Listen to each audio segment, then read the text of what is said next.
Hello traders, இன்னைக்கு February 26th இது நிஃப்டியோட 5-minute chart இதோட அனாலிசிஸ் பற்றி பார்ப்போம்.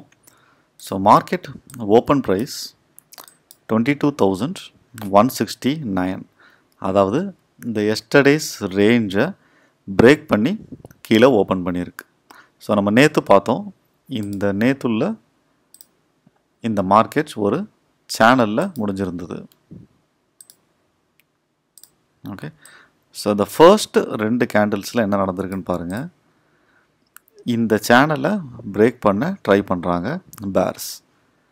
இந்த எஸ்டர்டேஸ் லோவை கீழே பிரேக் பண்ணாலும் இந்த சேனலுக்குள்ளே தான் இந்த ஃபர்ஸ்ட் ரெண்டு கேண்டிலும் இருக்குது. ஓகே, ஸோ ஃபர்ஸ்ட் வந்து நம்ம பியூராக இன்ட்ராடே ப்ரைஸ் ஆக்ஷன் பார்ப்போம். ஸோ அதுக்கப்புறம் price action with respect to இந்த சேனல் அதை பார்ப்போம். ஓகே, ஸோ ஃபஸ்ட்டு வந்து pure intraday. So first form ஆனோடனே என்ன இருக்குன்னு பாருங்கள். ஃபர்ஸ்ட் டூ கேண்டில்ஸில் புல்ஸ் இந்த இடத்துல சப்போர்ட் எடுத்திருக்காங்க 22,140. இதில் சப்போர்ட் எடுத்து ஒரு break out retest of yesterday's low 22,186. Okay, so இந்த இடத்துல மேலே ட்ரை பண்ணும்போது இந்த கேண்டிலை பாருங்கள்,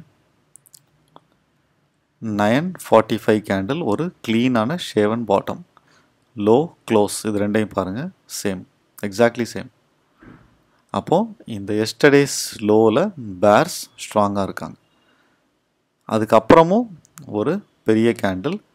ஆனால் இங்கே என்ன ப்ராப்ளம்னா 22,140 ஒரு சப்போர்ட்டாக ஆக்ட் ஆகலாம். மறுபடியும் புல்ஸ் இங்கேருந்து ஒரு அட்டெம்ப்ட் பண்ணலாம். அதனால் இந்த இடத்துல நம்ம என்ட்ரி போட முடியாது. ஆனால் இந்த எஸ்டர்டேஸ் லோக்கு கீழே வந்தோடனே நம்ம என்ன பண்ணணும்னா, நம்ம நிறைய தடவை பார்த்துருக்கோம், ஒரு எஸ்டர்டேஸ் ரேஞ்சை பிரேக் பண்ணி ப்ரைஸ் கீழே போய் சக்ஸஸ்ஃபுல் பிரேக் அவுட் ஆச்சுன்னா அந்த விட்டுக்கு ஈக்குவலாக மூவ் ஆகும் அப்படின்னு நம்ம பார்த்துருக்கோம்ல. அதே மாதிரி இந்த ரேஞ்சை பாருங்கள், 297 ப்ரீவியஸ் டே செஷன் என்னோட ரேஞ்ச் 297,186, 111 பாயிண்ட்ஸ். அந்த 111 பாயிண்ட்ஸை இதிலேருந்து நீங்கள் மைனஸ் பண்ணிங்கன்னா 22,186 மைனஸ் 111 22,075 வரும். ஓகே, ஸோ இந்த லெவலில் நம்ம மார்க் பண்ணாலும் ட்ரேட் செட்டப் ஃபார்ம் ஆகிறது வரை நம்ம வெயிட் பண்ணணும். அதாவது எந்த இடத்துலனா 950 இந்த லெவல் மார்க் பண்ணிடுவோம். பட் ட்ரேட் எடுக்கக்கூடாது, ஏன்னா இங்கே சப்போர்ட். ஸோ இதுக்கப்புறம் என்ன நடக்குது அப்படிங்கிறத நம்ம பார்க்க வெயிட் பண்ணணும். இங்கே வந்து ஒரு ஸ்ட்ராங் பேர் கேண்டில் அட் 10 o'clock. ஓகே, அப்போது நம்ம இந்த இடத்துல ஒரு க்ளீனான ஃப்ளாக் போல் மாதிரி மூவ் இருக்குது. அப்போ நம்ம ஒரு ஃப்ளாக் ஃபார்ம் ஆகுதா, இல்லை இந்த சப்போர்ட்டை ரீடெஸ்ட் பண்ண புல்ஸ் என்ன பண்ணுறாங்க அப்படிங்கிறத நம்ம பார்க்கணும். இந்த ரீடெஸ்ட்டில் ஒரு முக்கியமான ப்ரைஸ் ஆக்ஷன் நல்லா பாருங்கள். இது ஃபுல்லாகவே இந்த ஸ்ட்ராங் கேண்டிலுக்கு அப்புறம் ஒரு ரீடெஸ்ட் நடக்குதுல்ல இந்த ஏரியாவில் நீங்கள் க்ரீன் கேண்டில்ஸ் எல்லாத்தையுமே பாருங்கள், ஒரு ஸ்ட்ராங் கேண்டில்ஸ். நீங்கள் 10 கேண்டில்ஸ் பார்த்தாலும் ஒரு ஹையும் க்ளோஸும் ஈக்குவலாக இருக்குது. அதுக்கப்புறமா 10:30, 10:45, 11 o'clock ஒரு ஷேவன் டாப். ஸோ எப்போவுமே ஒரு டவுன் சைட் பிரேக் அவுட்டுக்கு அப்புறம் ரீடெஸ்ட் நடக்கும்போது இந்த மாதிரி ஸ்ட்ராங்கான க்ரீன் கேண்டில்ஸ் வரக்கூடாது.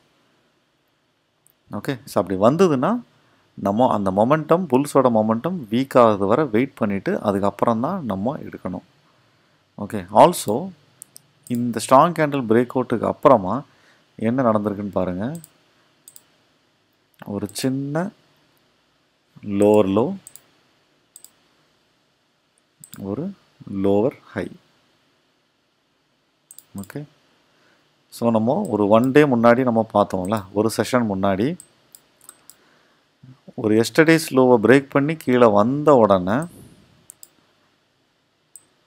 இந்த எஸ்டர்டேஸ் லோவை பிரேக் பண்ண உடனே ஒரு சேனல் ஃபார்ம் ஆகுது. ஒரு பிரேக் அவுட் மூவ் இல்லை அப்படின்னா பேர்ஸ் மொமெண்டம் வீக்காக இருக்குதுன்னு அர்த்தம். அப்படிங்கிறத நம்ம ஒரு 1 day முன்னாடி வீடியோவில் பார்த்தோம்ல, அதே பேட்டர்ன் தான் அப்படியே நடந்திருக்கு பாருங்கள்.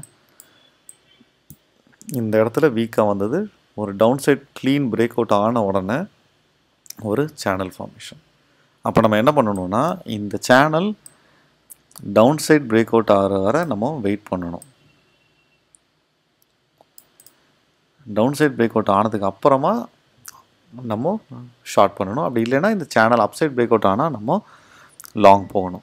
ஓகே, ஸோ ஒருவேளை இது வந்து ட்ரெண்ட் லைன் சிஸ்டம் படி ஹரிசாண்டல் சிஸ்டம் பற்றி நீங்கள் பார்த்தீங்கன்னா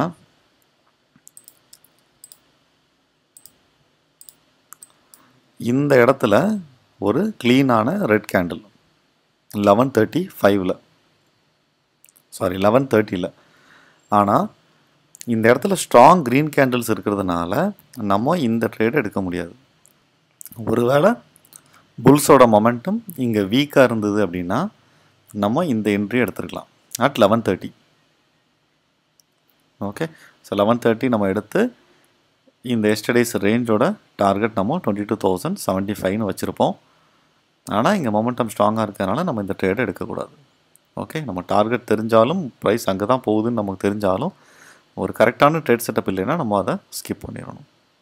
ஓகே, ஸோ அதுக்கப்புறம் இதே சேனலில் ப்ரைஸ் மூவ் ஆகுது, டார்கெட் ரீச் ஆகிடுச்சு.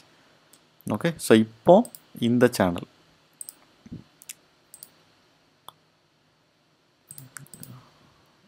Channel down side break out ஆகுமா, அப் சைட் பிரேக் அவுட் நடக்குமா அப்படிங்கிறத நம்ம வெயிட் பண்ணி பார்க்கணும். Okay, so down side break out ஆனால் நம்ம ஷார்ட் பண்ணலாம். இந்த டவுன் ட்ரெண்ட் கண்டினியூ ஆகும், இல்லை டவுன் ட்ரெண்டோட ஸ்பீடு கூடும். அப்படி இல்லைன்னா அப் சைட் பிரேக் அவுட் ஆச்சுன்னா நம்ம லாங் போகணும். ஸோ இந்த இடத்துல இந்த பிரேக் அவுட் நடக்கிறதுக்கு முன்னாடியே என்ன நடந்திருக்குன்னு பாருங்கள். 2 க்ரீன் கேண்டில்ஸ் ஒரு கான்சிக்யூட்டிவ் பேர் கேண்டில்ஸை என்கல்ஃப் பண்ண மாதிரி இருக்குல்ல, இதுதான் ரைசிங் 3 கேண்டில்ஸ்டிக் பேட்டர்ன். ஸோ இங்கேயும் வந்திருக்குது, இந்த இடத்துலையும் பாருங்கள். ஸோ அப்போ இந்த இடத்துல புல்ஸ் ஸ்ட்ராங்காக இருக்காங்கன்னு அர்த்தம். பட் ஸ்டில் நமக்கு இந்த ட்ரெண்ட் லைன் பிரேக் ஆகணும், அப்போ தான் நம்ம என்ட்ரி போட முடியும். ஸோ இந்த ட்ரெண்ட் லைன் பிரேக் ஆனதுக்கு அப்புறமா அட் 12:55 ஆர் அதோட ரீடெஸ்ட் 13:10 நம்ம என்ட்ரி போடலாம். ஒன் டே முன்னாடி நம்ம பார்த்தோம்ல, இதே மாதிரியான ஒரு மொமெண்டம் வீக் ஆனதுக்கு அப்புறமா வர என்ட்ரி, இந்த ட்ரெண்ட் லைன் பிரேக்குக்கு அப்புறம் வர என்ட்ரி, அதே மாதிரி தான் இன்றைக்கி வந்திருக்கு. ஓகே, ஸோ இந்த பிரேக் அவுட்ஸ் நம்ம டார்கெட் 1 அப்படிங்கிறது மினிமம் டார்கெட் இந்த ஓப்பன் ப்ரைஸ். ஸோ அதுக்கப்புறம் எஸ்டர்டே ஸ்லோ. ஸோ இந்த எஸ்டர்டே ஸ்லோவும் பிரேக் பண்ணி புல்ஸ் மேலே போனாங்கன்னா இந்த எஸ்டர்டேஸ் ஹை இதே மாதிரி. ஓகே, ஸோ நம்ம டார்கெட் 1 வந்து ஓப்பன் ப்ரைஸ் இன்ட்ராடேல. ஸோ இந்த ப்ரைஸ் மேலே பிரேக் ஆன உடனே டார்கெட் இது ஜஸ்ட் ஷார்ட் ஆஃப் டார்கெட், இங்கே கூட நம்ம எக்ஸிட் பண்ணிடலாம் சேஃபாக. ஓகே, ஸோ அதுக்கப்புறமா இந்த அப் ட்ரெண்டோடைய ட்ரெண்ட் லைன் இங்கே ஃபார்ம் ஆகி போய்ட்டு இருந்ததில்ல, ஸோ அதுவும் பிரேக் ஆகிடுச்சு. ஆனால் இந்த இடத்துல நம்ம ட்ரேட் எடுக்க முடியாது, ஏன்னா இது வந்து ஒரு ஸ்ட்ராங் பிரேக் அவுட் ரீடெஸ்ட், நமக்கு ஆப்பர்ச்சுனிட்டி இல்லை.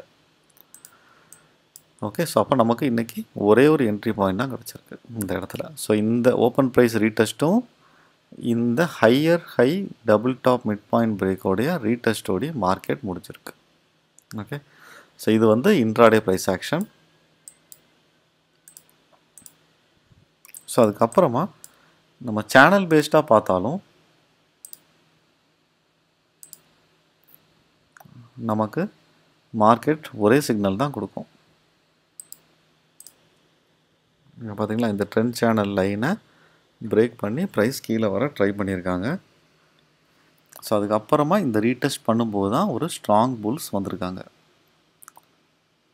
ஸோ இதுக்கு பேரலாக ஃபார்ம் ஆனது தான் இன்ட்ராடேல நமக்கு வந்த பேட்டர்ன். ஓகே, ஸோ அதுக்கப்புறமா ப்ரைஸ் கீழே வந்து இந்த இடத்த பிரேக் பண்ணும்போது இன்ட்ராடே லெவலான ஓப்பன் ப்ரைஸில் நின்றுருக்கு. ஓகே, ஸோ இந்த ஓப்பன் ப்ரைஸ் நின்ன இடமும்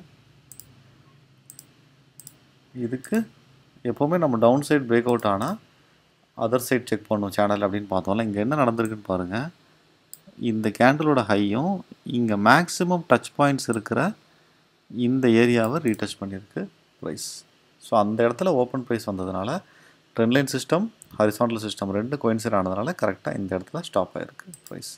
ஸோ அதனால தான் எப்போவுமே நீங்கள் ட்ரெண்ட் லைன் வரையும்போது மேக்ஸிமம் டச் பாயிண்ட்ஸ் உள்ள லைன் கேண்டில்ஸை கனெக்ட் பண்ணி நம்ம ட்ரா பண்ணணும்.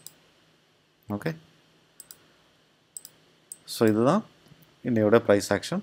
ஸோ இந்த வீடியோ யூஸ்ஃபுல்லாக இருந்தால் நம்ம சேனலை சப்ஸ்கிரைப் பண்ண மறந்துடாதீங்க. நன்றி.